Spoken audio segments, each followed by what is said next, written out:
اللهم صل على سيدنا شفیعنا نبینا مولانا محمد وبارک وسلم صلاۃ و سلام علیک یا رسول اللہ صلی اللہ علیہ وسلم۔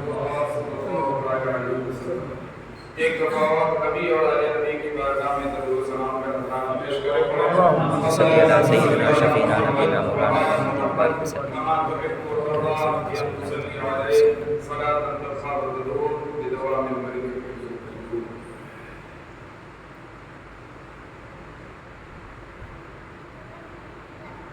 علامہ اقبال رحمۃ اللہ تعالیٰ علیہ فرماتے ہیں واسطہ دوں گا اگر لفظ دل زہرا کا میں، واسطہ دوں گا اگر لفظ دل زہرا کا میں، غم میں کیوں کر چھوڑ دیں گے شافعی مشر۔ واسطہ دوں گا اگر لفظ دل زہرا کا میں، غم میں کیوں کر چھوڑ دیں گے شافعی محشر مجھے، اور میں ہوں مرید خاندان خفتہ نجف، ہوں میں مرید خاندان خفتہ نجف، موج دریا آپ لے جائے گی ساحل پر مجھے، موج دریا آپ لے جائے گی ساحل پر مجھے۔ اور آنے والا شعر بڑا پیارا شعر، آگے کے اعتراض یہ ہوتا ہے کہ امام حسین کے غم پہ رونا نہیں چاہیے۔ میں اس تفصیل میں نہیں جانا چاہتا کہ اس کا کیا موقف ہے، مجھے بس اتنا پتا ہے کہ سرکار امام حسین کے غم میں رونا، جس کے غم میں سرکار ہوئے پھر یہ امتی کے لیے لازم بن جاتا ہے کہ وہ بھی اپنے اشم کیا۔ آپ فرماتے ہیں رونے والا ہوں شہید کربلا کے غم میں، رونے والا ہوں شہید کربلا کے غم میں، میں کیا تمہیں مقصد نہ دیں گے ساقی کوثر مجھے، کیا تمہیں مقصد نہ دیں گے ساقی کوثر مجھے، اور دل میں ہے مجھ بے عمل کے داغ عشق اہل بیت، دل میں ہے مجھ بے عمل کے داغ عشق اہل بیت، ڈھونڈتا پھرتا ہے ذلے دامنی حیدر مجھے، ڈھونڈتا پھرتا ہے ذلے دامنی حیدر مجھے، غم میں کیوں کر چھوڑ دیں گے شافعی محشر مجھے۔ اور حضرت بیدم واسی رحمۃ اللہ تعالیٰ علیہ فرماتے ہیں بیدم یہی تو پانچ ہیں مقصود کائنات، بیدم یہی تو پانچ ہیں مقصود کائنات، خیر النساء حسین و حسن مصطفیٰ علی، خیر النساء حسین و حسن مصطفیٰ علی۔ اور اعلیٰ حضرت عظیم البرکت رحمۃ اللہ تعالیٰ علیہ ارشاد فرماتے ہیں کیا بات رضا اس چمنستان کرم، کیا بات رضا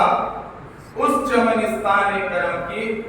زہرا ہے کلی جس میں حسن اور حسین پھول، زہرا ہے کلی جس میں حسن اور حسین پھول۔ میں اس شعر کے ساتھ اپنی گفتگو کا آغاز کرتا ہوں مشہور زمانہ، شاہ است حسین بادشاہ است حسین، دین است حسین دی پناہ است حسین، سرداد نہ داد دست در دست یزید، حقہ کے بنائے لا الہ است حسین، حقہ کے بنائے لا الہ است حسین۔ درود پاک پڑھیں اللہم صلی علی سیدنا شفیعنا نبینا مولانا محمد وبارک وسلم، صلو علیہ صلاۃ و سلام علیک یا رسول اللہ صلی اللہ علیہ وسلم۔ عزیزان محترم، آج کے خطاب کا جو عنوان ہے وہ ہے سید کائنات اور حضرت علی کرم اللہ تعالی وجہہ الکریم کی سیرت۔ آج آپ کے سامنے امام علی مقام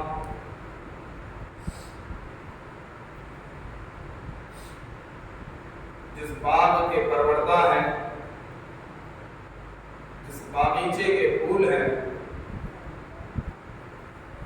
آج ان کی شان کیا ہے ان کے بارے میں رسول اللہ کا کیا فرمان ہے وہ آپ کے سامنے رکھنے کی کوشش کروں گا۔ سب سے پہلے میں نے خطبہ مسنونہ کے بعد جس آیت کریمہ کی تلاوت کا شرف حاصل کیا، رب تبارک و تعالی ارشاد فرماتا ہے مرج البحرین یلتقیان بینہما برزخ لا یبغیان۔ جہاں مفسرین نے اس آیت کریمہ کی بے شمار تفسیریں کی ہیں، کسی نے پہلے احمر مراد لیا ہے، کسی نے پہلے ابیض مراد لیا ہے، کسی نے میٹھا سمندر مراد لیا ہے بحرین سے، کسی نے نمکین سمندر مراد لیا ہے، لیکن وہیں ایک تفسیر ایسی بھی ملتی ہے جسے تفسیر سالمی ہے، اور صاحب تفسیر نے حضرت سفیان ثوری رحمۃ اللہ تعالی علیہ سے روایت کر کے یہ نقل کیا ہے کہ اللہ رب العزت نے یہ جو فرمایا مرج البحرین یلتقیان کہ دو سمندروں کا ملاپ ہوا، یہ دو سمندر ہیں۔ ہم نے بہت سنا کہ ایک میٹھا سمندر ہے، ایک کھارا سمندر ہے، وہ کسی مقام پہ جا کے ملتے ہیں، ان کا ذکر ہوا ہے۔ کوئی کہتا ہے نہیں دونوں کی رنگت الگ الگ ہے، دو رنگ والے سمندر جا کے ملتے ہیں، لیکن علامہ سعدی کیا فرماتے ہیں، وہ کہتے ہیں کہ یہاں پہ جنہیں بحرین کہا گیا ہے اس بحرین سے مراد ایک ذات حضرت علی کی ہے، دوسری ذات حضرت فاطمہ۔ سبحان اللہ۔ آپ فرماتے ہیں مرج البحرین یلتقیان، جب علی و فاطمہ یہ دو سمندر آپس میں ملے تو کیا ہوا؟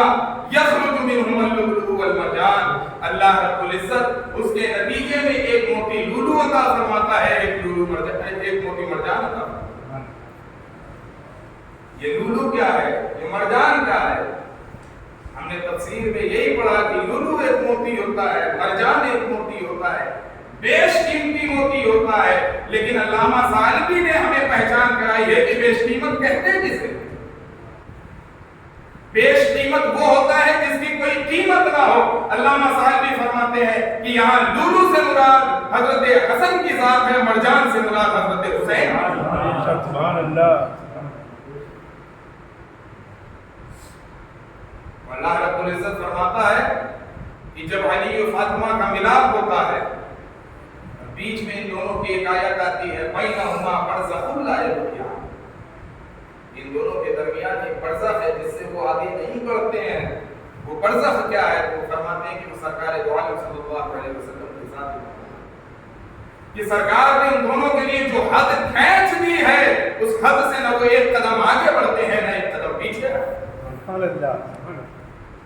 فَبِأَيِّ آلَاءِ رَبِّكُمَا تُكَذِّبَانِ، اللہ رب العزت فرماتا ہے تم اللہ کی کن کن نعمتوں کو جھٹلاؤ، تم اللہ کی ایک نعمت کو جھٹلاؤ گے اللہ دوسری نعمت کو بیان کر دے گا، تم دوسری جھٹلاؤ گے تیسری نعمت کو بیان کر دے گا، تم نعمتوں کو جھٹلاتے جھٹلاتے تھک جاؤ گے، اللہ رب العزت نعمتوں کو بیان کرتے کرتے اللہ فرماتا ہے یخرج منہم اللؤلؤ والمرجان، کہ جب حضرت علی اور فاطمہ کا ملاپ ہوا تو ان دونوں کے نتیجے میں دو موتی عطا ہوئے، جن میں سے ایک موتی کو حسن کہا جاتا ہے، دوسرے موتی کو حسنین کہا جاتا ہے۔ سبحان اللہ۔ اچھا یہ بھی دیکھیں اللہ رب العزت کسی اور موتی سے بھی تشبیہ دے سکتا تھا، کسی اور چیز سے بھی تشبیہ دے سکتا تھا، لیکن جب آپ ان موتی کی رنگت پہ غور کریں گے دیکھیں اللہ رب العزت کتنے باریک پیرائے میں اسے بیان کرتے ہیں۔ جب آپ ان موتی کی رنگت کو دیکھیں گے تو ایک کی رنگت ہری پائی جاتی ہے، دوسرے کی رنگت سرخ پائی جاتی ہے۔ جس موتی کی رنگت ہری پائی جاتی ہے اس سے تشبیہ حضرت حسن کو دی ہے، اور اللہ کی مشیت دیکھیں کہ حضرت حسن کی بھی موت زہر کی وجہ سے ہوتی ہے، جس کی وجہ سے مورخین لکھتے ہیں کہ آپ کا جسم بالکل ہرا ہو گیا۔ اس مناسبت سے اللہ رب العزت نے حضرت حسن کو اس موتی سے تشبیہ دی ہے جس کی رنگت ہری ہوتی ہے، دوسری موتی جس کی رنگت لال ہوتی ہے، اللہ رب العزت نے اس موتی سے حضرت حسین رضی اللہ تعالیٰ عنہ کو تشبیہ دی ہے کہ ہر کسی کو پتا ہے کہ 10 محرم کو کیا امام حسین کی رنگت کیا تھی، امام حسین کس رنگ میں ڈوبے ہوئے تھے، جس رنگ میں امام علی مقام اپنے آخری وقت میں ڈوبے ہوئے تھے، اللہ رب العزت نے اسی رنگ کے موتی سے امام علی مقام یخرج منہم اللؤلؤ والمرجان، کہ حضرت علی و فاطمہ کے ملاپ سے جو دو موتی نکلے